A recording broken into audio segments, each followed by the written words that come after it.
Okay everyone, how's it going? Voodoo51292, and today is Saturday, April the 9th of 2011, and today has been a pretty long day already to this point. It's about 4 o'clock in the afternoon. I actually had to get up at about 8 o'clock this morning, drive my mom down to French Quarter Fest, which was a zoo once I got down there, and then I got lost in the French Quarter, had to use my GPS to get home, and then I came home and basically filled out job applications for about 2 hours.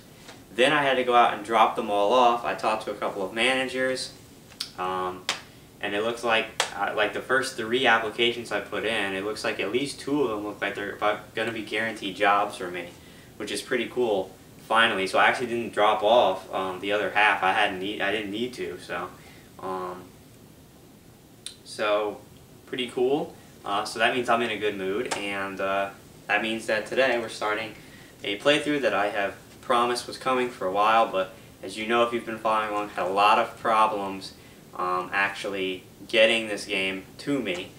If you want all that detail, just go watch my Homefront update video, and from that you obviously know now what game it is, and that game is Homefront for the PS3, and I did finally get it. I actually had even more problems today, if you can believe it. I went to my Blockbuster about 1 or 2 miles from my house, and they actually didn't have any. You know what they did have though? Crysis 2. They had like 3 Crysis 2s and no Homefront. So she looked it up for me on a computer. There's another Blockbuster about 8 miles from my house that actually had this game in stock. I didn't feel like driving all the way to that one, but I did, and they had about 5 of these and no Crysis 2s. So very strange. But I did pick the game up from Blockbuster, and we'll be doing the playthrough today. I fully expect to beat this game today because, as I'm sure you've all heard, this game is about 3 to 4 hours long, the campaign. So it's an extremely short game. I have nothing but time for the rest of the night, and I fully expect to beat the game. Now, obviously important to note here that this is only going to be a playthrough of the campaign. I cannot play the multiplayer because THQ decided to go the route of EA, and now you do need an online code to play online, and since I rented it, I obviously don't have that code, and I'm not going to spend another $10 to get the online code when I had to spend an extra $10 as it was just to rent this game, because I couldn't get it from GameFly. But anyway, just to give you a little brief introduction about what this game's about, it's basically America goes to hell, and the North Koreans invade the United States and basically take it over.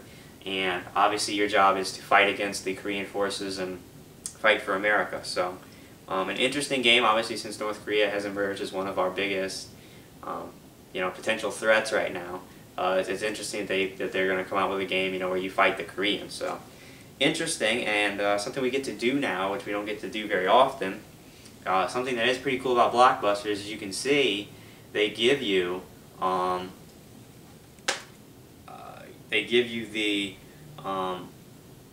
entire case. You know, and whoop, almost dropped it. That would have been good. So we can actually do an unboxing for Homefront, which is pretty neat. So what I'm going to do is I'm going to move the game over here. I'm going to take out the little Blockbuster envelope, and we'll be able to do a little unboxing of it. Which is pretty neat. So, let me get this camera off of its tripod. Come on. Come on. There we go. Alright. Let me bring the camera over here. And, as you can see, here it is. Homefront by THQ. And, as you can see, here is the cover. It's got a guy with a blindfold with the Korean star. In the back here, it's kind of hard. That looks like the Golden Gate Bridge. I believe that's what the... Oh, sorry. It would help if the camera was on. I believe that's the Golden Gate Bridge. And as you can see, it's got North Korean flags hanging off of it. And it's actually a building on over here somewhere. There it is. And it also has a North Korean flag. Whoa, come on, camera. There we go. A North Korean flag hanging off of it. I really do like the art design and stuff for this game. As you can see, the logo, Homefront, the first half, home, is the American flag, and then front it's got the Korean you know, the Korean flag, which is pretty neat that they split it up that way. So this is the front, and as you can see, it's rated M for not for little children. And then we're gonna go ahead and open the game. And when we open the game, we can see first, here's the instruction book, and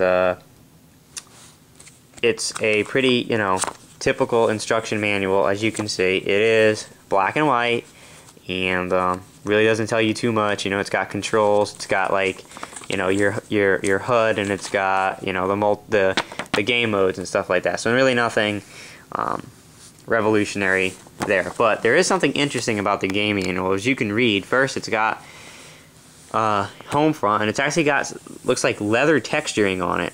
If you can see that on the camera, it's like leather textured looking. And you can see here's the American flag with the Korean symbol stamped right over it. And it says something here. It says, the New Korean Federation of Occupied America New Citizen Guide, which is interesting. And then when you turn it over on the back, it says, all citizens must carry this booklet on their body at all time. Anyone unable to do so will be sentenced before the Liberation Military Tribunal. So, and then it's got, like, the, you know, the address of THQ. So it's pretty interesting. The book, like I said, is nothing special, but it is pretty neat that they at least tried to make the booklet unique to the game, and, you know, didn't just say instruction manual. They actually tried to make it a little interesting, kind of like a mandatory text for the U.S. citizens to carry while they're under Korean control. So interesting, you know, not revolutionary, but it's an instruction book. So it is what it is. Slide that right back here. Now here's the game disc, and as you can see, it's got, you know, Homefront on it, and it's got a giant Korean star. Pretty neat disc artwork for the game. And then as we turn it over on the back, it's a little messed up here. There's the camera again. As you can see, it's kind of wrinkled and stuff from people not knowing how to handle the game. But anyway, it's from the writer of Red Dawn and Apocalypse Now. So it's actually written by, you know, a real you know, good movie writer. You know, Crisis 2 is supposedly written by a science fiction novelist that I've never heard of, but I've obviously heard of these two movies, so hopefully that means the plot will be good. But it says, home is where the war is. Right here it says 2027, America has fallen to a savage military occupation.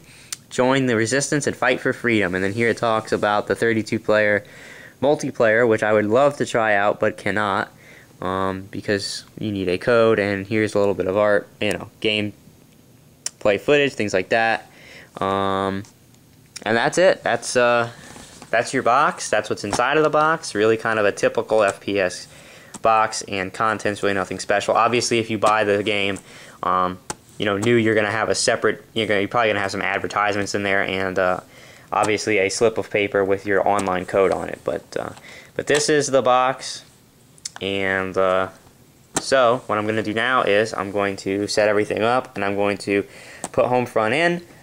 This will probably, most definitely, just take me tonight. That's it, because I've got to bring the game back this week or tomorrow. And so I will see you next with part 1 of our Homefront campaign playthrough. I hope it's good.